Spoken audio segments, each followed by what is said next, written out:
মিলাদ কি? অনেকের মতে পড়া যায়, আবার অনেকের মতে মিলাদ পড়া যায় না। অনুগ্রহ করে সঠিক ব্যাখ্যা জানাবেন। মিলাদটা রাসূলের যুগে ছিল না।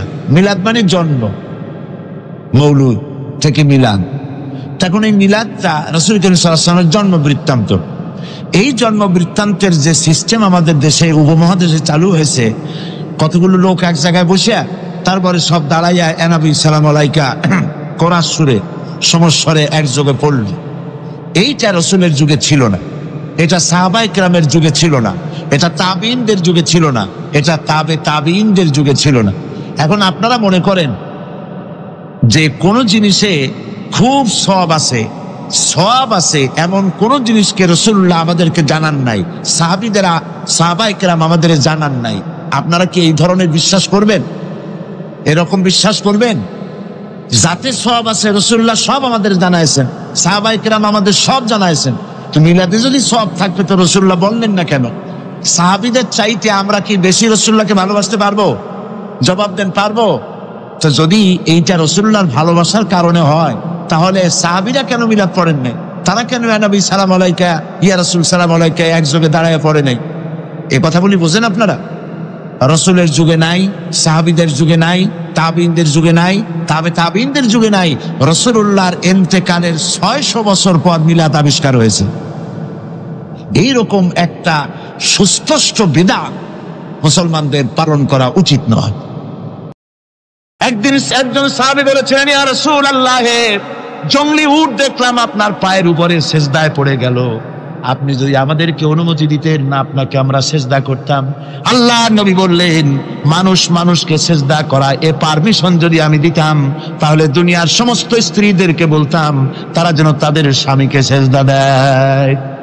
স্বামীর মর্যাদা এখানে বেশি, সুতরাং অধিকার সমান, কোনো সন্দেহ নাই, কিন্তু স্বামীর একটা আলাদা মর্যাদা আছে, সেই সম্মানও তাকে দিতে হবে।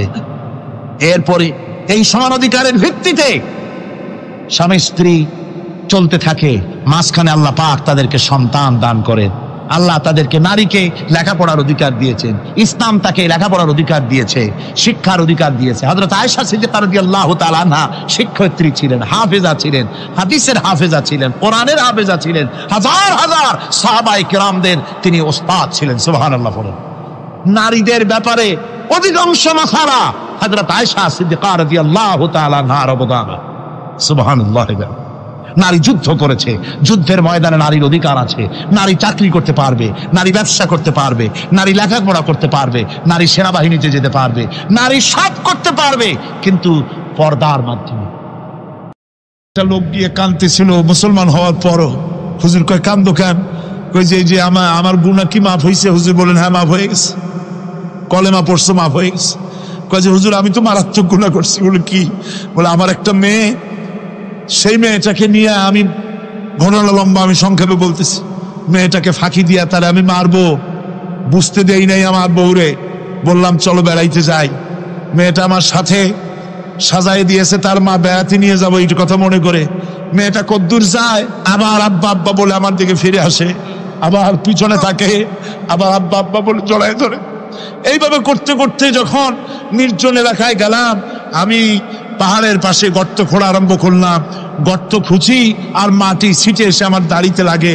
বাচ্চা মেয়েটা আমার কাছে এসে দাড়ি দিয়ে ধুল ঝাড়ায় দেয়, কয় আব্বা তোমার দাড়িতে ধুল লাগতেছে, তুমি এই কষ্ট করতেছো কেন? মেয়ে তো বোঝে না যে আমি তার জন্য কবর খুঁজতেছি। কবরটা খোঁড়া হয়ে যাওয়ার পর মেয়েটারে বান্ধা শুরু করলাম। মেয়ে এখন কাঁদতেছে, বাবা আমার বান্ধ কেন? আমি তারে বাঁধা জোরে ওর মধ্যে নিক্ষেপ করে দিলাম। মেয়েটা গর্তের মধ্যে বসে চিৎকার করে বলছে, আব্বা তুমি আমারে বাঁচতে দাও, আমি তোমারে বাপ বলে সমাজে হ্যাঁ করব না, আমি ভিক্ষা করে খাবো, আমারে পাইলো না। লোকটি বলছি, ইয়া রাসূলুল্লাহ, আমার মনে দরদ আসলো না। আমি একটা পাথর উঁচু করে আমার মেয়ের বুক লক্ষ্য করে জোরে মেরে দিলাম। বুকটা ফেটে রক্ত ফিনকি দিয়ে উঠলো, আর মেয়ের বুক থেকে আওয়াজ বেরোলো, আব্বা। আমার কানে যেন এখনো সেই আওয়াজ বাজে। হাদিস শরীফে এসেছে, হুজুরের চোখের পানি দাড়ি ভিজে ভিজে জামার উপরে পড়তেছিল। হুজুর বললেন, আহারে, মানুষেও পারে এইরকম কাম করতে।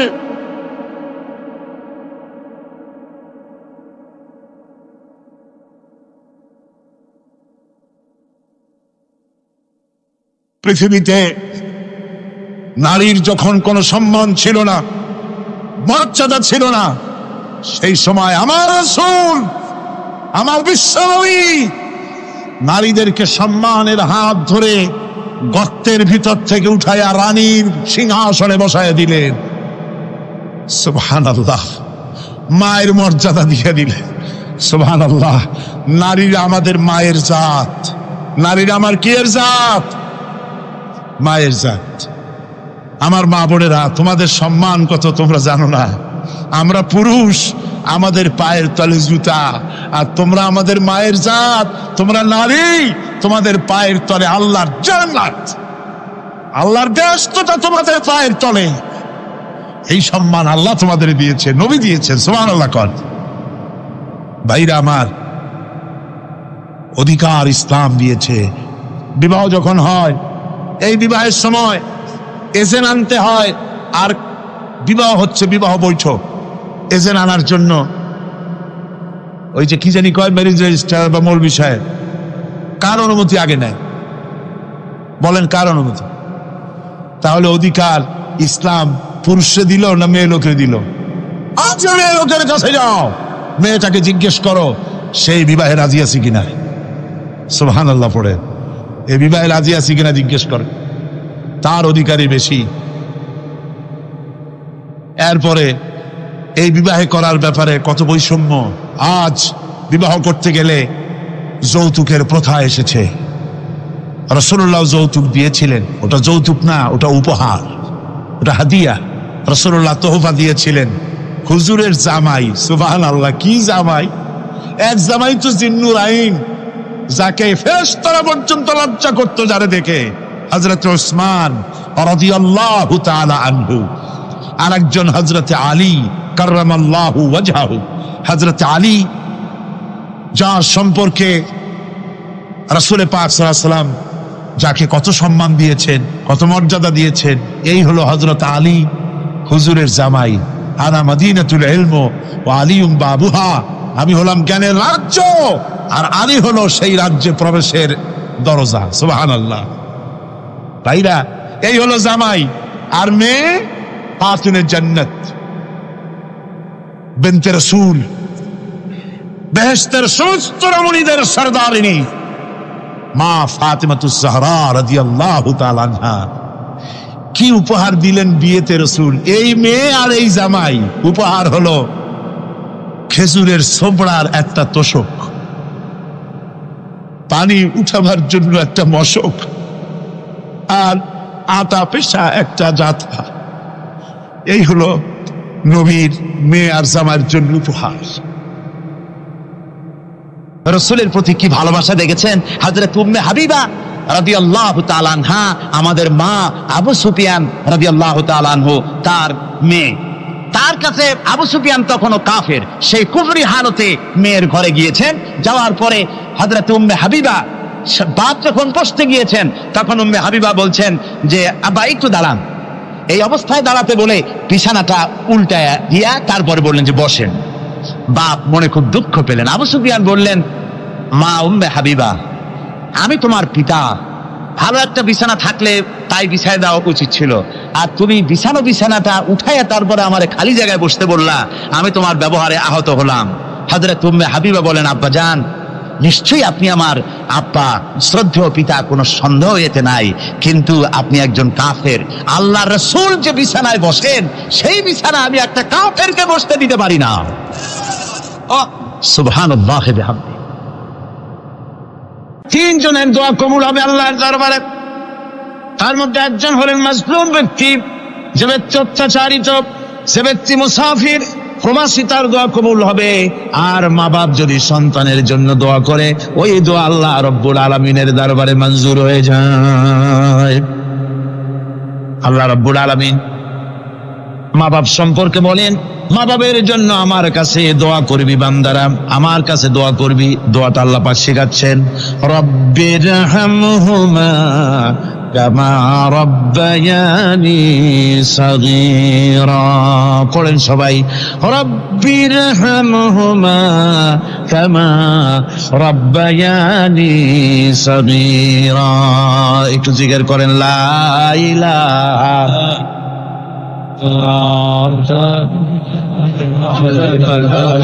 লা ইলাহা ইল্লাল্লাহ লা ইলাহা ইল্লাল্লাহ লা ইলাহা ইল্লাল্লাহ লা ইলাহা ইল্লাল্লাহ মুহাম্মাদুর রাসূলুল্লাহ। আমার ভাইরা, আল্লাহ পাক শিখাচ্ছেন, বান্দা তোর মা বাপের জন্য আমার কাছে দোয়া কর। আল্লাহ রব, আয় আমার প্রভু, আমার মা বাপ যেমন ছোটবেলায় আমাকে স্নেহের কোলে লালন পালন করেছে, আয় আমার আল্লাহ তুমি আমার মা বাপকে তোমার রহমতের কোলে লালন পালন করো। আল্লাহ শিখাই দিয়েছেন। আমার ভাইরা, প্রত্যেক নামাজের পরে এই দোয়াটা ভুলে যাবেন না। ভুলে যাবেন? ভুলে যাবেন? আমার ভাইরা, আমার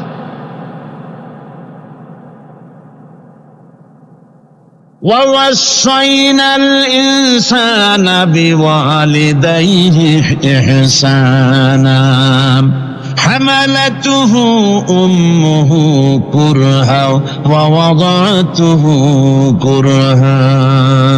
আল্লাহ পাক বলেন, আমি পৃথিবীর সমস্ত মানব মণ্ডলীকে উপদেশ দিয়েছি, মা বাপকে সম্মান করো, শ্রদ্ধা করো, তাদের উপকার করো। তার কারণ হলো তোমার মা তোমাকে গর্ভে ধারণ করেছে অত্যন্ত কষ্টের সাথে। আল্লাহ বলতেছেন, মা তোমাকে গর্ভ ধারণ করেছে অত্যন্ত কষ্টের সাথে, এরপরে তোমাকে ডেলিভারি করেছেন অত্যন্ত কষ্টের সাথে, তোমাকে ডেলিভারি করেছেন। গভীর রাত্রে মানুষ সব ঘুমায় যায়, গর্ভবতী মা ঘুমাতে পারে না, সন্তান পেটের ভিতরে হাঁটু দিয়া গুঁতা মেরেছে, পা দিয়া লাথি মেরেছে। মা চরম শীতের রাত্রে, প্রচন্ড শীতের রাতে গায়ের লেপটা সরাই দিয়া মা একবার দাঁড়ায় আর একবার বসে, একবার দেওয়ালের সাথে হেলান দিয়া দাঁড়ায়, কষ্ট করে রাতটায় কাটায় দেয়। আবার সারাদিন সংসারের জন্য কাজ করেছেন, রান্না বান্না করেছেন, মা সকলকে খাওয়াইয়া মা শেষের দিকে খেতে গেছেন। যখন নিজে খেতে গেলেন, আবার পেট ক্ষুধা নিয়ে খেতে বসেছেন, পেটের ভিতরে সন্তান লাথি মেরেছে, পেটের মধ্যে ঘুষা মেরেছে, হাঁটু দিয়া গুঁতা মেরেছে, ভরা পেটে, পেটের ভিতরে সন্তান গুঁতা মারলো হাঁটু দিয়া, মাথা দিয়া। মা ক্ষুধা রয়েছে, পেটে খেতে পারলেন না, বেদনা শুরু হয়েছে। খাবারের থালাটা ঠেলে দিয়ে মা দাঁড়ালেন, বসলেন, চোখের পানি ফেললেন। এভাবে করে মা একটা দুইটা দিন নয়, 10টি মাস পর্যন্ত সন্তানটাকে পেটের মধ্যে নিয়ে, একটা জীবিত মানুষ আর একটা জীবিত সন্তান পেটের মধ্যে নিয়ে নড়াচড়া করছেন, চলাফেরা করছেন। কিতাবের মধ্যে এসেছে, রাতের বেলায় মা যে ঘুমাতে পারেন না সন্তানের নড়াচড়ার কারণে, রাতভর ইবাদত করলে যত সওয়াব পাওয়া যেত, আল্লাহ ওই সওয়াব মায়ের আমলনামায় লিখে দেন। সন্তান পেটে থাকার কারণে খেতে পারে না, পেট ভরে ক্ষুধায় কষ্ট পায় মা, এই জন্যে 10 মাস ধরে রোজা রাখলে যে সওয়াব হতো, আল্লাহ রাব্বুল আলামিন মায়ের আমলনামায় রোজার সওয়াব লিখে দেন। 10 মাস পরে গেল, সন্তান ডেলিভারির সময় চলে এলো। মায়ের মন বিমর্ষ, সন্তান ডেলিভারি হবে, না জানি মরে যাই নাকি, না জানি অপারেশন লাগে নাকি, কি অবস্থা হবে। মা খেতে পারে না, মুখটা শুকায়া যায়। ডেলিভারির সময় যখন আসে, মা বাবার কাছ থেকে বিদায় নিয়ে যায়, স্বামীকে একান্তে গোপনে ডেকে নিয়ে বলে, প্রাণের স্বামী, দীর্ঘদিন একসঙ্গে ঘর কন্যা করেছি, অপরাধ হয়ে যেতে পারে, আমারে মাফ করে দিও। আমার মনে হয় এবার আমি আর বাঁচবো না। সংসার থাকলো, চাবি থাকলো, সব বুঝে নাও, আমারে মাফ করে দিও। মা চলে গেল সতিকা গৃহে, ক্লিনিকে চলে গেল, অপারেশন থিয়েটারে চলে গেল, অথবা ডেলিভারির জায়গায় চলে গেল। ডেলিভারি পেইন শুরু হয়ে গেল, বেদনা শুরু হয়ে গেল। এক একটা বেদনা যেন মায়ের এক একটা মৃত্যু যন্ত্রণা শুরু হয়ে যায়। এমন যন্ত্রণা, প্রসব বেদনা দুনিয়ার ভুক্তভোগী মা ছাড়া আর কেউ জানে না। এই চরম বেদনার ভেতর দিয়ে, চরম কষ্টের ভিতরে মা যখন একটা বাচ্চা প্রসব করলো, জেহাদের ময়দানের মতো মা রক্তাক্ত হয়ে গেলেন, সন্তান দুনিয়ায় এলো। মা তখন অস্থির থাকেন, এত বড় বিরাট কষ্টের ভিতরে। আল্লাহ রাব্বুল আলামিন বলেন, সন্তান যখন ডেলিভারি হয়ে গেল, মায়ের মনের ভিতরে আমি তখন এই ফিলিংস, এই টেন্ডেন্সি জাগ্রত করে দিই, দেখ কি হয়েছে। মা তখন দেখতে চায় কি হয়েছে। মায়ের সামনে যখন এত কষ্টের, হৃদয় বিংড়ানো, কলিজার 32টি নাড়ি ছেঁড়া যন্ত্রণার সন্তান যখন মায়ের চোখের সামনে আসে, আল্লাহ পাক বলেন, মা যখন তার ছেলের মুখের দিকে তাকায়, মেয়ের মুখের দিকে তাকায়, আল্লাহ বলেন 10 মাসের পেটে ধরা কষ্ট আর ডেলিভারির সব কষ্ট মায়ের মন থেকে মুছে ফেলে দেই। আল্লাহ রাব্বুল আলামিন বলেন, খবরদার দুনিয়ার মানুষ, এমন মায়ের সাথে নাফরমানি করবি না, এ মায়ের সাথে নাফরমানি করবি না। মাকে সম্মান করবি, মার কাছে দোয়া চাবি। দুনিয়ায় যদি সম্মান চাও, রিসপেক্ট চাও, মায়ের পায়ে ধরে কাঁদো। মায়ের জাতি অনেক সম্মান তার। রাসূল করিম সাল্লাল্লাহু আলাইহি সাল্লামকে প্রশ্ন করা হয়েছে, হুজুর খেদমত করবো কার? হুজুর কয় মায়ের। তারপরে কার? হুজুর কয় মায়ের। তারপরে কার? হুজুর বলেন মায়ের। তারপরে কার? তোমার পিতার। 3 গুণ, তোর ভাইয়ের মর্যাদা 3 গুণ বেশি, তোর বাবার চাইতে মর্যাদা বেশি। সুবহানাল্লাহ পড়ে। আর আজকে ইসলামের শত্রুরা তারা বলে যে ইসলাম নারীর অধিকার আদায় করে নাই। নারীর অধিকার ইসলাম দেয় নাই তো কে দিয়েছে? আমার বন্ধুগণ, বিশ্বনবী জনাবে মুহাম্মদ রাসূলুল্লাহ সাল্লাল্লাহু আলাইহি ওয়াসাল্লাম মসজিদে নববীর ভিতরে বসে আছেন। এক বৃদ্ধা মহিলা মসজিদের মধ্যে প্রবেশ করলেন। হুজুর বৃদ্ধাকে দেখে দাঁড়ায় গেলেন, বিশ্বনবী বুড়ি মেয়ে লোককে দেখে দাঁড়ায় গেলেন। আল্লাহর নবী বুড়িকে দেখে দাঁড়ালেন। বুড়ি যখন কাছে এলেন, আল্লাহর নবী নিজের গায়ের চাদর বুড়ির জন্য বিছায়া দিলেন। বুড়ি বসলেন। এরপরে কথাবার্তা সারার পর বুড়ি যখন বিদায় হবেন, হুজুর আবার দাঁড়ালেন। বুড়ি মহিলা চলে গেলেন। সাহাবায়ে কেরাম বলেন, ইয়া রাসূলুল্লাহ, কিছুই বুঝলাম না, একজন বৃদ্ধা মহিলার জন্য বিশ্বনবী দাঁড়ান আর গায়ের চাদর বিছান, আমরা বড় আশ্চর্য হয়ে গেলাম। নবীজি বলেন, ও আমার সাহাবীরা, তোমরা জানো না, এই মহিলাকে চিনতে পারো নাই। আমি আমার মায়ের দুধ আমার জীবনে কিসমতে তেমন হয় নাই। আমি আমার মায়ের দুধ তেমন কিসমতে পাই নাই। যার বুকে দুধ খেয়ে, যার কোলে কাখে চড়ে আমি বড় হয়েছি, আমার সেই দুধ মা, ইনি হযরতে হালিমাতুস সাদিয়া, আমার সেই দুধ মা। রাসূলুল্লাহ নিজে সম্মান দিয়েছেন মায়ের। খবরদার, মাকে অসম্মান করবেন না, মাকে সম্মান করবেন, মাকে শ্রদ্ধা করবেন। আমার বন্ধুগণ, আলেম ওলামা পীর বুজুর্গদের জন্য হাদিয়া তো দেন আপনারা, কোনো নিষেধ নাই, দেন। হাদিয়া দেওয়া সুন্নত, নেওয়া সুন্নত, দিবেন, আমি কোনো নিষেধ করি না। কিন্তু আমি বলতে চাই, পীর বুজুর্গদের কাছে, আলেম ওলামাদের কাছে হাদিয়া দিয়া আল্লাহরে যত না খুশি করতে পারবেন, এই ডালিম বেদানার মৌসুমে বেদানা একটা ভেঙে নিজ হাতে যদি মায়ের মুখে তুলে দেন, আল্লাহর আরশ খুশি হয়ে যাবে, আল্লাহর আরশ আজিম খুশি হয়ে যাবে, আল্লাহ পাক খুশি হয়ে যাবে। মায়ের খাওয়াও, বাপ তো খাওয়াও, তোমার সবচেয়ে বড় প্রিয় জিনিস।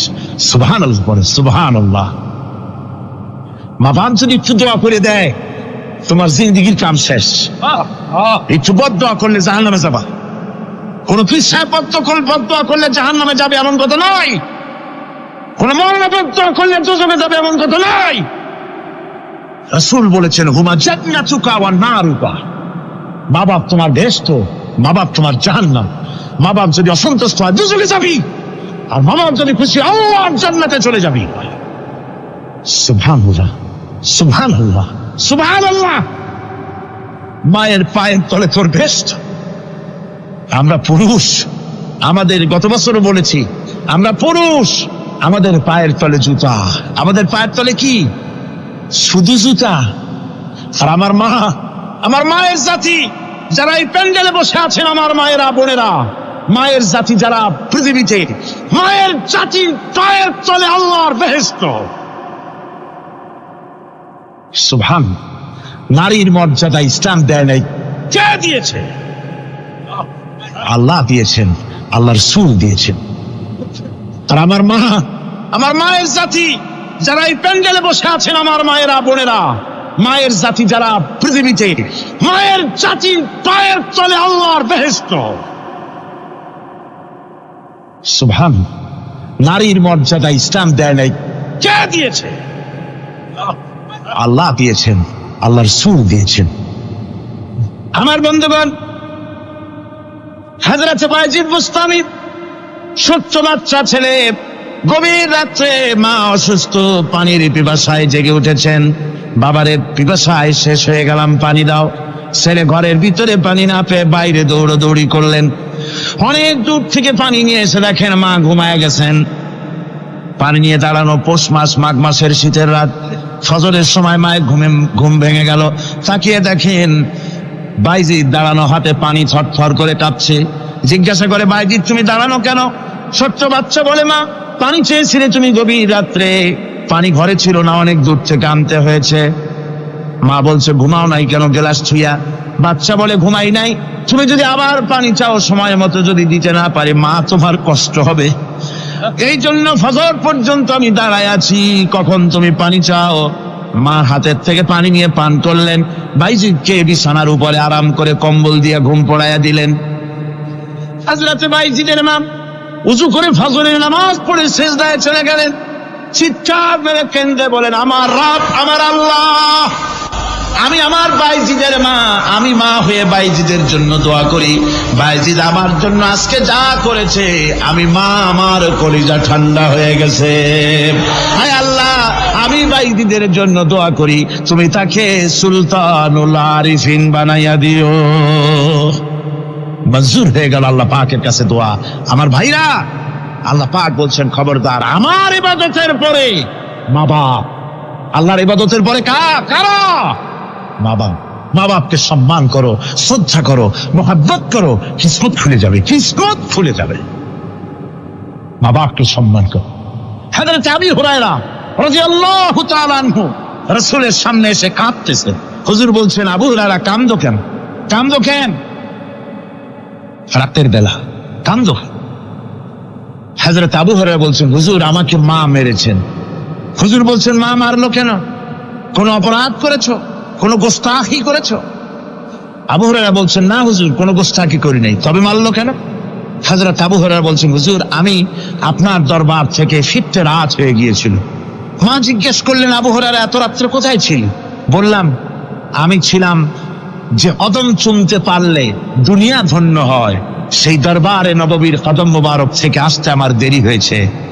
আমার মা মুশরিকা, আপনার নাম শুনে তার গায়ে আগুন জ্বলে উঠলো, আমাকে ধরে মারা আরম্ভ করলো। বলল, হয় আমার বাড়ি ছাড়বি, আর না হয় মুহাম্মদ সাল্লাল্লাহু আলাইহি ওয়াসাল্লামের দরবার ছাড়বি।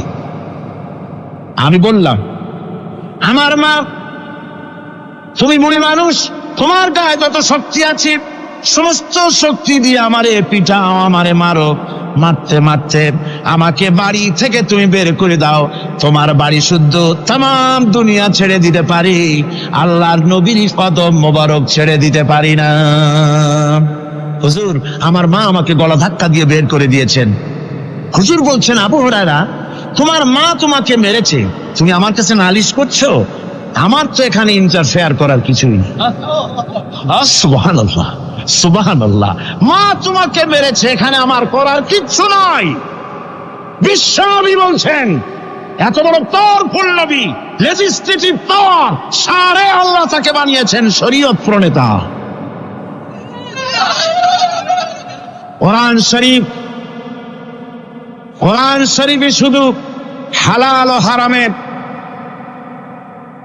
হালাল এবং হারামের, বৈধ এবং অবৈধের সীমারেখা শুধু কোরআনই ঠিক করেন, রাসূলের জন্য আল্লাহ ছেড়ে দিয়েছেন। আল্লাহ রাসূলও হারাম, হালাল এবং হারামের বৈধতা অবৈধতার সীমারেখা নির্ধারণ করেছেন। এত বড় ক্ষমতা তা, এত বড় পাওয়ারফুল বিশ্বনবী, তিনি বলছেন, মা মেরেছে, আমার করার কিছু নাই। চিন্তা করেন কত বড় কথা, এ কথার লোড কত। হযরত আবু হুরায়রা বলেন, ইয়া রাসূলুল্লাহ, মা আমাকে মেরেছেন, আমি আল্লাহর নবীর কাছে মায়ের বিরুদ্ধে নালিশ করতে আসি নাই। বললেন, কেন এসেছো? হযরত আবু হুরায়রা বলেন, হুজুর এসেছি একটা কারণে। আমি জানি আল্লাহ নবী যদি আল্লাহর দরবারে হাত উঠায়া কোনো জিনিস বলে, আল্লাহ রাব্বুল আলামিন সঙ্গে সঙ্গে মঞ্জুর করে নেন। হুজুর আমি এসেছি, মেহেরবানি করে দোয়া করুন আমার মাকে যেন আল্লাহ হেদায়েত নসিব করে দেন। আল্লাহ নবী হাত উঁচু করে বললেন, আল্লাহুম্মা হিদি উম্মা আবি হুরায়রা, আয় আল্লাহ আমি দোয়া করি আবু হুরায়রার মাকে তুমি হেদায়েত নসিব করে দাও। রাসূলুল্লাহ দোয়া করছেন আর আবু হুরায়রা সমানে দৌড়াচ্ছেন। তিনি দৌড়াচ্ছেন, পিছন থেকে কয়েকজনে আবু হুরায়রার জামা টেনে ধরেছে, দৌড়। তাদের জানা আবু হুরায়রা খুব ভদ্রলোক মানুষ, কোন ঝড় ঝামেলার মধ্যে থাকে না, লাল শাক করে না, চিৎকার মারে না, দৌড় মারে না, এত ভদ্র শরীর, দৌড়ে কি না জানি কোন বিপদ বুঝি ঘটে গেছে। পিছন থেকে জামা টেনে ধরে বলে, দৌড়াও কেন? হযরত আবু হুরায়রা জামা সাহাবীর হাত থেকে ছিনায় নিয়ে বলেন, জামা ছেড়ে দাও, আমাকে দৌড়াতে দাও। আমি দৌড়াইয়া বাড়িতে দেখতে চাই, আমি দৌড়াই আগে আমার বাড়ি পৌঁছতে পারলাম না, আমি যাওয়ার আগে আমার আল্লাহর নবীর দোয়া আমার বাড়ি পৌঁছে গেছে, আমি এইটা দেখতে চাই। হযরত আবু হুরায়রা বাড়িতে গিয়ে দরজা নক করলেন, ভেতর থেকে আওয়াজ এলো, কে? হযরত আবু হুরায়রা বলেন, মা আমি তোমার আবু হুরায়রা ফিরে এসেছি। মা বলছেন, বাবা অপেক্ষা করো, দরজা খুলতেছি। হযরত আবু হুরায়রা বলেন, মায়ের গলার আওয়াজের ভিতরে শিরকিয়াতের কর্কশতা পেলাম না, মায়ের গলার আওয়াজের ভিতরে তাওহীদের গন্ধ পেলাম। আমার মনে হলো নবীজির নিক্ষিপ্ত তীর তার নিশানায় পৌঁছে গেছে। কিছুক্ষণ পর মা আমার বেরিয়ে এলেন, মাথা থেকে চুলের থেকে বুড়ি মানুষ, সাদা চুলের ভিতর থেকে পানি পড়তেছে। মা বলল, বাবারে তোমারে মারার পর আমি বড় অনুতপ্ত হয়েছি, অনুশোচনা করেছি, আমি গোসল করেছি, মনে মনে ভাবলাম আমার ছেলে তো কোনো খারাপ জায়গায় যায় নাই, কেন তারে মারলাম? আমি বড় লজ্জায় পড়েছি তোমারে মেরে। ও আমার আবু হুরায়রা, আমি গোসল করেছি, পবিত্র হয়ে গেছি, জলদি করে আমাকে নিয়ে চলো বিশ্ব নবী জনাবে মুহাম্মদুর রাসূলুল্লাহর দরবারে। হযরত আবু হুরায়রার মা ঘোষণা করলেন, আশহাদু আল্লা ইলাহা ইল্লাল্লাহু ওয়াহদাহু লা শারীকা লাহু ওয়া আশহাদু আন্না মুহাম্মাদান আবদুহু ওয়া রাসূলুহু। আমার ভাইরা, মা বাপ সবচেয়ে সম্মানের জিনিস। আল্লাহর ইবাদতের পরই মা বাপের খেদমত করতে হবে। আল্লাহ পাক বলছেন, বান্দারে দেখ, মায়ের পেট থেকে আনলাম, মায়ের বুকের মধ্যে মহব্বত পয়দা করলাম, এত মহব্বত দিলাম তোর উপরে, যে কোনো বিদেশে যান, যেখানে যান, বাড়িতে ফিরলে পরে সকলে ছেলে মেয়ে ভাই বোন সবাই দেখবে সুটকেসে আমার জন্য আনছে কি, সবাই চিন্তা করবে আমার জন্য কি এনেছে। একমাত্র মা সন্তানের মুখের দিকে তাকাবে কখন খাইছে সে। সুবহানাল্লাহ, সুবহানাল্লাহ, আমার বাসার মুখখানে শুকনা, তুই বুঝি আজকে কিছু খাইস নাই। বিদেশে যেসব সন্তান থাকে, মা টাটা কবুতরের মতো ছটফট করে। আমার ছোটবেলার কথা আমি দেখেছি, শ্বশুরা মাদ্রাসায় পড়তাম, আব্বা টাকা দিতেন মাদ্রাসায় যাওয়ার সময়, আবার মা আবার মুরগির ডিম বিক্রি করা, বিভিন্ন জিনিস বিক্রি করা বা বাজার করা পয়সা, উদ্বৃত্ত কিছু পয়সা আব্বার অজান্তে আমার হাতের মুঠার মধ্যে দিয়ে দিতেন। যখন মাদ্রাসার দিকে রওনা হয়েছি, পর্দার আড়াল থেকে দরজা থেকে দেখতাম, যতক্ষণ তাকায় দেখতেছি চোখ থেকে পানি দল করে পড়তেছে। সুবহানাল্লাহ, মা কি জিনিস! আল্লাহ আল্লাহ আল্লাহ। বিদেশে যদি কারো সন্তান মারা যায়, সবাই জানার আগে কবি বলতেছেন, বিদেশে বিরাজ্যে যার পুত্র মারা যায়, পশু পক্ষী না জানিতে আগে জানে মা। মায়ের কই যার তারে টান লেগে যায়, মা বুঝতে পারে আমার সন্তানটা নাই। আহারে মা! আমার বন্ধুগণ, মা যার বেঁচে আছে বেয়াদবি করেছেন, পাও ধরে মাপ নিয়ে নেবেন, পাও ধরে মাপ নিয়ে নেবেন। মা তো পা ধরে দেখবেন মাফ করে দিবে। সুবহানাল্লাহ, সুবহানাল্লাহ, কত দরদ তার বুকের মধ্যে। আর মা বাপকে সম্মান করবে। যাক, এই বিষয়ের উপরে আমি আর যেতে চাই না। সত্যি আপনাদের বললাম, এই বিশাল জনতাকে বললাম, সবচাইতে বড় পীর আপনার জন্য আপনার মা বাপ। সবচেয়ে বড় পীর কে? মা বাপ। সন্তুষ্ট করেন, রুজিতে অভাব ঘটবে না, কোন মাজারে গিয়ে সেজদা দেওয়া লাগবে না, আল্লাহর কসম মাজারে যাই চাওয়া লাগবে না। মা বাপকে খেদমত করেন, মা বাপকে খুশি করেন, মা বাপকে খাওয়ান, হাদিয়া দেন, মা বাপ খুশি, রুজিতে বরকত হবে, ব্যবসায় বরকত হবে, ঋণগ্রস্ত থাকবেন না, সম্মান আল্লাহ বাড়ায় দিবেন। সুবহানাল্লাহ বিহামদি, রাসূলুল্লাহর হাদিস। এই জন্য আমি অনুরোধ করব, মা বাপকে সম্মান করবে। ওয়াসি বুঝতে পেরেছি মুহাম্মদ সাল্লাল্লাহু আলাইহি ওয়াসাল্লাম আল্লাহর রহমত, করুণার নবী, দয়ার নবী। তার কাছে যদি আমি যেতে পারি, তাহলে তিনি আমার সম্পর্কে যদি তার সামনে যেতে পারি, তাহলে তার কঠোর মনোভাব আমার প্রতি নরম হয়ে যাবে। এই মনে করে সাহাবায়ে কেরামদের চোখ এড়ায়া তিনি হুজুরের সামনে গিয়ে হাজির হয়ে গেলেন। হুজুর তাকে দেখিয়ে বললেন, তোমার নাম না ওয়াসি? তিনি বললেন, হ্যাঁ, আমার নাম ওয়াসি। হুজুর বললেন, তুমি আমার চাচাকে শহীদ করেছো? ওয়াসি বললেন, জাহালাতের কারণে তা করেছি। হুজুর বললেন, কেমনে শহীদ করেছো আমার চাচাকে, আমার একটু শোনাও। ওয়াসি বলতে লাগলেন, আমি বল্লম দিয়ে হযরতে হামজার শরীরকে এফোড় ওপড় করে দিয়েছি, তারপরে তার বুককে খঞ্জর দিয়ে ফেড়ে বুকের ভিতর থেকে কলিজাটা বের করে নিয়ে আমি হাতে দিয়ে দিয়েছি হেন্দাই কলেজা চিবিয়ে চিবিয়ে খেস। রাসূল পাক সাল্লাল্লাহু আলাইহি ওয়াসাল্লাম হাদিস শরীফে এসেছে, ওয়াসির বর্ণনা যখন তিনি শুনতেছিলেন, রাসূলের চোখ থেকে তখন পানি পড়ে দাড়ি মোবারক ভিজে ভিজে পড়তেছিল। ঘটনা শোনার পর রাসূলুল্লাহ বললেন, ওয়াসি তুমি কি চাও? ওয়াসি বললেন, আমি ইসলাম কবুল করতে চাই। হুজুর তাকে মুসলমান বানালেন।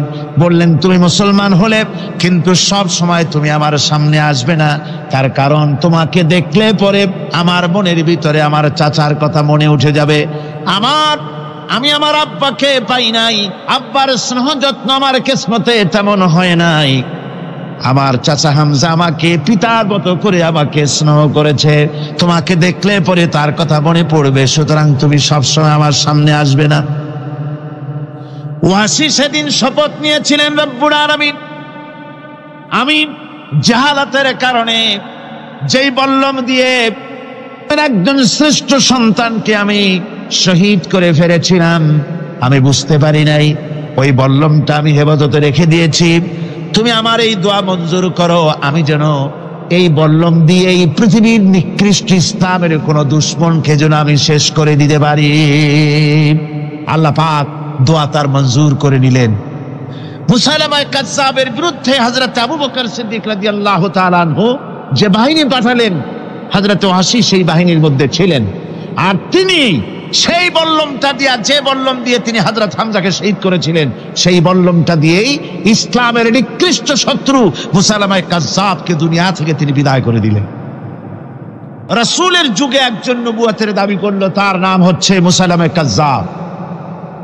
সে দাবি করলো, সে মনে করলো যে নবুয়ত হচ্ছে একটা ব্যবসা। মুহাম্মদ সাল্লাল্লাহু আলাইহি ওয়াসাল্লামের কিছু ছিল না, নবুয়তের দাবি করলো, গনিমতের মাল আসলো, টাকা পয়সা আসলো, তারপর রাজত্ব হয়ে গেল, এগুলো তো কম কথা না। তা আমিও যদি নবুয়তের দাবি করি, তাহলে এরকমের একটা ব্যবসা আমিও করতে পারবো। এই চিন্তা ভাবনা করে নবুয়তের দাবি করে বসলো।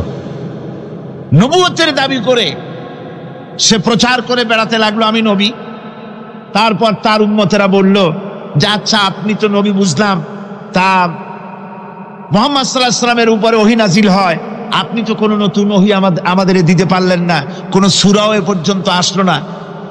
মুসাইলামা কাযযাব বলল, দেখো কেবল না নবী হলাম, একটু সময় দাও ওহী আসা। কিছুদিন পর বলল যে সূরা একটা এসে গেছে। বলে কি? সে সূরা কাউসারের একটা প্যারোডি তৈরি করলো। বলল, আমার উপরে একটা নতুন সূরা আসছে, সূরাটি হচ্ছে ইন্না আতাইনাকাল আকাক।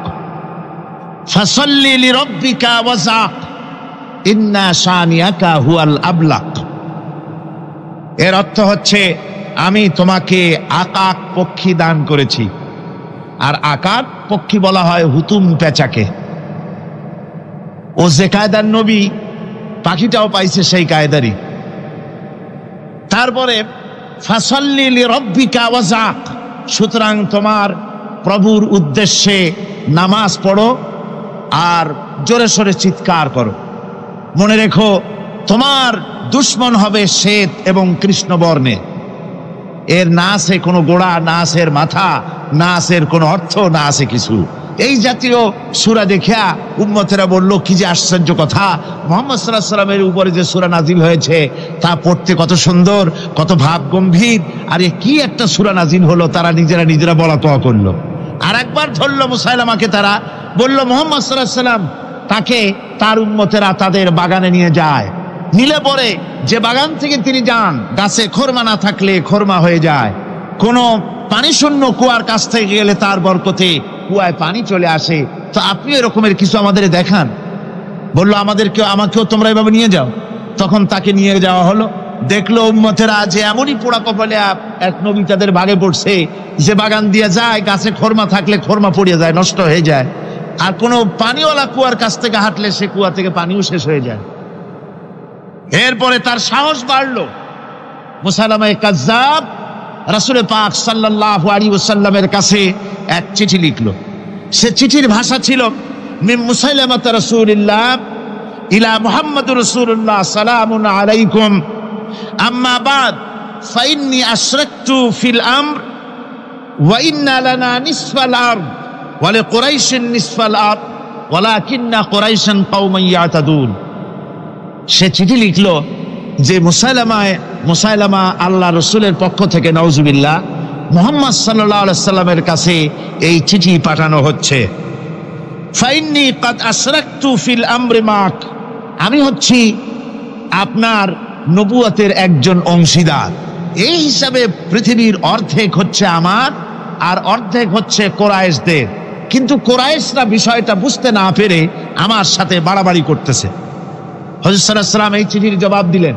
হুজুর লিখলেন, বিসমিল্লাহির রহমানির রহিম মিন মুহাম্মাদুর রাসূলুল্লাহ সাল্লাল্লাহু আলাইহি ওয়াসাল্লাম ইলা মুসাইলামাতিল কাজ্জাব আসসালামু আলা মান ইত্তাবাআল হুদা আম্মা বাদ ফাইন্নাল আরদা লিল্লাহি ইউরিসুহা মিন ইবাদিহি ওয়াল আকিবাতু লিল মুত্তাকিন। রাসূল পাক সাল্লাল্লাহু আলাইহি ওয়াসাল্লাম লিখলেন, এই চিঠি যাচ্ছে মুহাম্মদ সাল্লাল্লাহু আলাইহি ওয়াসাল্লামের কাছ থেকে মুসাইলামা কাজ্জাবের কাছে। শুনে রাখো, শান্তি বর্ষিত হোক তার প্রতি যিনি হেদায়েত প্রাপ্ত। এই পৃথিবীর উত্তরাধিকারী হচ্ছে কেবলমাত্র আল্লাহ পাকের সেই সব বান্দারা যারা নাকি আল্লাহর গোলাম, আল্লাহর একান্ত আল্লাহর আইন এবং কানুনকে মেনে যারা চলে। আর পরকাল হচ্ছে সেই সমস্ত লোকেদের জন্যই।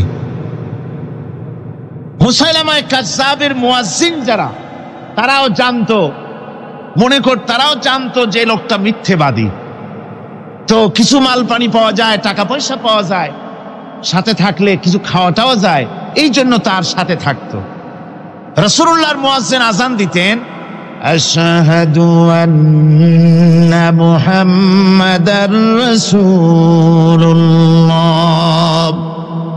আমি সাক্ষ্য দিচ্ছি মুহাম্মদ সাল্লাল্লাহু আলাইহি ওয়াসাল্লাম আল্লাহর রাসূল।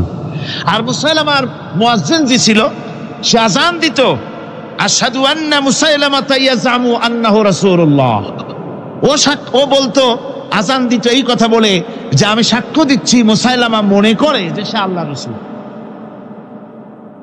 আমার ভাইরা, এরপরে মুসাইলামা কাজ্জাবের বিরুদ্ধে হযরত আবু বকর সিদ্দিক রাদিয়াল্লাহু তাআলা আনহু 40,000 লোকের একটা বিশাল বাহিনী, সাহাবায়ে কেরামদের এক বিশাল বাহিনী পাঠিয়ে দিলেন মুসাইলামা কাজ্জাবের বিরুদ্ধে লড়াই করার জন্য। এর সিবাসারার ছিলেন হযরত খালিদ বিন ওয়ালিদ। এই জিহাদে যাওয়ার সময় ওয়াহশী রাদিয়াল্লাহু তাআলা আনহু, যিনি হযরত হামজা রাদিয়াল্লাহু তাআলা আনহুর কাতিল ছিলেন। হুজুর সাল্লাল্লাহু আলাইহি ওয়াসাল্লাম ফতহ মক্কার দিনে সকলকে ক্ষমা করে দিয়েছিলেন, কিন্তু 5 জন নারী আর 6 জন পুরুষ সম্পর্কে বলেছিলেন, এদেরকে যেখানে পাও সেখানে হত্যা করো। এর মধ্যে ওয়াসি একজন। ওয়াসি বুঝতে পেরেছি মুহাম্মদ সাল্লাল্লাহু আলাইহি ওয়াসাল্লাম আল্লাহর রহমত, করুণার নবী, দয়ার নবী, তার কাছে যদি আমি যেতে পারি তাহলে তিনি আমার সম্পর্কে, যদি তার সামনে যেতে পারি তাহলে তার কঠোর মনোভাব আমার প্রতি নরম হয়ে যাবে। এই মনে করে সাহাবায়ে কেরামদের চোখ এড়ায়া তিনি হুজুরের সামনে গিয়ে হাজির হয়ে গেলেন। হুজুর তাকে দেখিয়ে বললেন, তোমার নাম না ওয়াসি? তিনি বললেন, হ্যাঁ আমার নাম ওয়াসি। হুজুর বললেন, তুমি আমার চাচাকে শহীদ করেছো? ওয়াসি বললেন, জাহালাতের কারণে তা করেছি। হুজুর বললেন, কেমনে শহীদ করেছো আমার চাচাকে, আমার একটু শোনাও। ওয়াসি বলতে লাগলেন, আমি বল্লম দিয়ে হযরতে হামজার শরীরকে এফোড় ওপড় করে দিয়েছি, তারপরে তার বুককে খঞ্জর দিয়ে ফেরে বুকের ভিতর থেকে কলিজাটা বের করে নিয়ে আমি হাতে দিয়ে দিয়েছি হেন্দাই কলেজা চিবিয়ে চিবিয়ে খেস। রাসূল পাক সাল্লাল্লাহু আলাইহি ওয়াসাল্লাম, হাদিস শরীফে এসেছে, ওয়াসির বর্ণনা যখন তিনি শুনতেছিলেন রাসূলের চোখ থেকে তখন পানি পড়ে দাড়ি মোবারক ভিজে ভিজে পড়তেছিল। ঘটনা শোনার পর রাসূলুল্লাহ বললেন, ওয়াসি তুমি কি চাও? ওয়াসি বললেন, আমি ইসলাম কবুল করতে চাই। হুজুর তাকে মুসলমান বানালেন। বললেন, তুমি মুসলমান হলে কিন্তু সব সময় তুমি আমার সামনে আসবে না, তার কারণ তোমাকে দেখলে পরে আমার মনের ভিতরে আমার চাচার কথা মনে উঠে যাবে। আমি আমার আব্বাকে পাই নাই, আব্বার স্নেহ যত্ন আমার কিসমতে তেমন হয় নাই। আমার চাচা হামজা আমাকে পিতার মতো করে আমাকে স্নেহ করেছে, তোমাকে দেখলে পরে তার কথা মনে পড়বে, সুতরাং তুমি সবসময় আমার সামনে আসবে না। ওয়াসি সেদিন শপথ নিয়েছিলেন, রব্বুল আলামিন, আমি জাহালাতের কারণে যেই বল্লম দিয়ে একজন শ্রেষ্ঠ সন্তানকে আমি শহীদ করে ফেলেছিলাম, আমি বুঝতে পারি নাই, ওই বল্লমটা আমি হেফাজতে রেখে দিয়েছি। তুমি আমার এই দোয়া মঞ্জুর করো, আমি যেন এই বল্লম দিয়ে এই পৃথিবীর নিকৃষ্ট ইসলামের কোন দুশ্মনকে যেন আমি শেষ করে দিতে পারি। আল্লাহ পাক দোয়া তার মঞ্জুর করে নিলেন। মুসাইলামা কাযযাবের বিরুদ্ধে হযরত আবু বকর সিদ্দিক রাদিয়াল্লাহু তাআলা আনহু যে বাহিনী পাঠালেন, হযরত ওয়াসি সেই বাহিনীর মধ্যে ছিলেন। আর তিনি সেই বল্লমটা দিয়া, যে বল্লম দিয়ে তিনি হযরত হামজাকে শহীদ করেছিলেন, সেই বল্লমটা দিয়েই ইসলামের নিকৃষ্ট শত্রু মুসাইলামা কাযযাবকে দুনিয়া থেকে তিনি বিদায় করে দিলেন। আমার ভাইরা, রাসূল পাক সাল্লাল্লাহু আলাইহি সাল্লামের ইন্তেকালের পর এ পর্যন্ত নবুয়তের যারা দাবি করেছে, এক হিসাবে জানা গেছে 28 জন দাবি করা হয়ে গেছে। রাসূল বলেছেন, আমার পরে 30 জন মিথ্যেবাদী নবুয়তের দাবি করবে। কতজন করবে? 28 জন হয়ে গেছে, বাকি আছে কত? এর মধ্যে গোলাম আহমদ একজন। গোলাম আহমদ দাবি করলো যে আমি নবী। তার অনেকগুলি বই কিতাব সে লিখলো। বইয়ের মধ্যে এক জায়গায় সে লিখেছে, তার বইয়ে এক জায়গায় লিখেছে যে আমি স্বপ্নে দেখলাম আল্লাহ আমার সামনে উপস্থিত। আল্লাহ আমার সামনে এসেছেন পুরুষের আকৃতিতে, আর আমি তখন স্বপ্নের ভিতরে আমি নিজেকে একজন নারীর মতোই মনে করলাম। স্বপ্নের ভেতরেই আল্লাহ পাক পুরুষ হিসাবে আমাকে ব্যবহার করলেন। আমি স্বপ্নের মধ্যেই গর্ভবতী হলাম এবং স্বপ্নের ভিতরে আমি গোলাম আহমদ মসিহে রূপান্তরিত হয়ে গেলাম। নাউযুবিল্লাহি মিন যালিক। গোলাম আহমদ বলছে, আল্লাহ পাক ওহীর মাধ্যমে আমাকে জানিয়েছেন, আল্লাহ আমাকে বলেছেন, গোলাম আহমদ তুমি হচ্ছ আমার সন্তান তুল্য। নাউযুবিল্লাহি মিন যালিক। এইভাবে অসংখ্য মিথ্যে কথা দিয়ে বইপত্র রচনা করেছে। লোকেরা তার কাছে নবুয়তের প্রমাণ চেয়েছে। আসলে শরীয়তের বিধান হচ্ছে, হুজুরের পরে যদি কেউ নবুয়তের দাবি করে তাহলে তাকে সে নবী কিনা এর কোনো প্রমাণ তার কাছে চাওয়াও জায়েজ নাই। যেহেতু প্রমাণ চাইতে গেলে বোঝা যায়, সন্দেহ হয়, কিছুটা প্রমাণ দিতে পারলে তাহলে সে নবী হবে। কথা বুঝতে পেরেছেন? এই জন্য রাসূলের পরে যদি কেউ নবুয়তের দাবি করে তাহলে তার কাছে নবুয়তের দাবির কোনো প্রমাণও চাওয়া যাইবে না। বিনা প্রমাণে রাসূলের পরে নবুয়তের দাবি যেই করবে সে কি হবে? জোরে বলেন কি হবে? কাফের হয়ে যাবে। দুনিয়ার সমস্ত উলামা, সমস্ত মুহাদ্দিস, সমস্ত মুফাসসির, দুনিয়ার সমস্ত মুফতি সব একমত, কোনো দ্বিমত নাই, গোলাম মোহাম্মদ কাদিয়ানী কাফের। তার অনুসারীরাও তার জামানায় মাওলানা আতাউল্লাহ শাহ বুখারী রাহমাতুল্লাহ আলাইহি তার সঙ্গে একটা বহস হলো। যেহেতু গোলাম মোহাম্মদ বলেছিল যে আমার এই 40 দিনের মধ্যে কেউ প্রতিবাদ করুক যেগুলি আমার ওহী নয়। হযরতে মাওলানা আতাউল্লাহ শাহ বুখারী রাহমাতুল্লাহ আলাইহি সেই যুগের একজন শ্রেষ্ঠ আলিম, তিনি বললেন আমি তোমার কাছে কোনো প্রমাণ চাই না তুমি নবী কিনা, আমি জানি তুমি মিথ্যেবাদী, তবে তোমাকে বলতে হবে তুমি এই শক্তি কোথায় পেলে। গোলাম মোহাম্মদ বলল কোরআন শরীফেই আছে আমার এই শক্তির উৎস। কোথায়? বলল যে এই যে আয়াতটা আমি আপনাদের সামনে তেলাওয়াত করেছি, ঈসা আলাইহিস সালামের ওই কথাই গোলাম মোহাম্মদ বলল যে হযরত ঈসা আমার সম্পর্কে বলেছেন ইয়াতি মিন বাদি ইসমুহু আহমদ, আমার পরে একজন নবী আসবেন, রাসূল আসবেন, তার নাম হবে আহমদ, আমি সেই আহমদ। মাওলানা আতাউল্লাহ বুখারী বলছেন তোমার নাম তো আহমদ না, তোমার নাম হচ্ছে গোলাম আহমদ। তার অর্থ হলো হযরত ঈসা আলাইহিস সালাম যে আহমদের কথা বলেছেন তুমি সেই আহমদের গোলাম। গোলাম আহমদ বললেন দেখুন আমার নামের প্রথম শব্দ গোলাম, এটা হচ্ছে আমার লকব, আমি আমার নামের লকবটা ছেড়ে দিলাম, বাদ দিয়ে দিলাম, আর ব্যবহার করব না, তাহলে তো আমি আহমদ থাকি, আপনি তো আর আপত্তি করতে পারেন না। মাওলানা বুখারী বললেন নামের প্রথম শব্দ বাদ দেওয়া যদি জায়েজ হয় তাহলে তোমার ফতোয়া দিয়ে আমার নামের প্রথম শব্দ বাদ দিয়া দিলাম, আমার নাম আতা আল্লাহ, নামের প্রথম শব্দ আতা বাদ দিয়া দিলাম, তো আতা যদি বাদ দেই তাহলে আল্লাহ হই, আর আল্লাহ হয়ে বলছি তোমার মতো গাধাকে নবুয়াত আমি দেই নাই। এরপর এই পৃথিবীর নিকৃষ্ট পাপী এই কাফেরের মৌত হলো কোথায়? জোরে বলেন এই কাফেরের মৌত হলো কোথায়? পায়খানার ভেতরে মৌত হয়েছে। আমার বন্ধুগণ, সুতরাং বাংলাদেশে যত কাদিয়ানি আছে সমস্ত কাদিয়ানিরা কাফের। সমস্ত কাদিয়ানিরা কি? আরো জোরে বলুন তারা কি? কাদিয়ানিরা মুসলমানদের গোরস্থানে তাদের মানুষ মারা গেলে মুসলমানদের গোরস্থানে তা দাফন করে না, মুসলমানদের জানাজায় তারা কোনোদিন আসে না, মুসলমানদের কোনো মসজিদে তারা নামাজ পড়তে যায় না, তারা আলাদাভাবে মসজিদ তৈরি করে মসজিদের নামে। গোলাম মোহাম্মদ কাদিয়ানীর অনুসারীরা যে মসজিদ করে ওগুলি মসজিদ নয়, এগুলি মসজিদে জেরাত। এগুলি কি? মসজিদে জেরাত। এগুলি কখনোই মসজিদের সম্মান পেতে পারে না।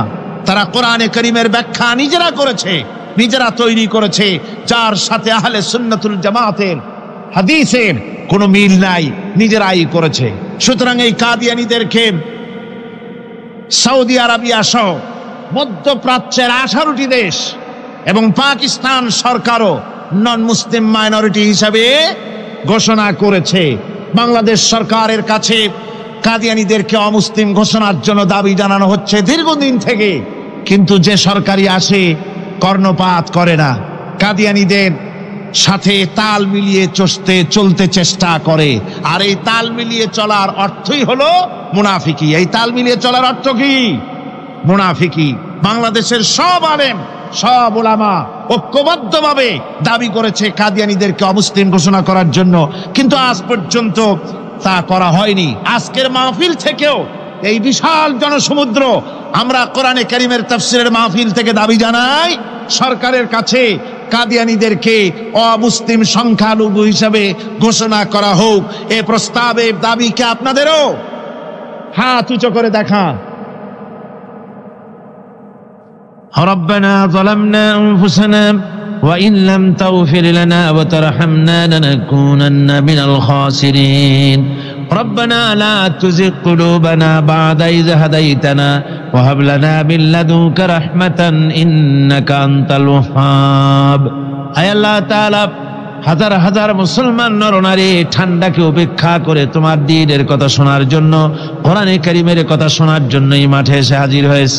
আল্লাহ তুমি দয়া করে মেহেরবানি করে আলোচনার সওয়াবটুকুন হুজুরে পুরনূর সাল্লাল্লাহু আলাইহি ওয়াসাল্লামের রূহ মোবারকে পৌঁছে দাও।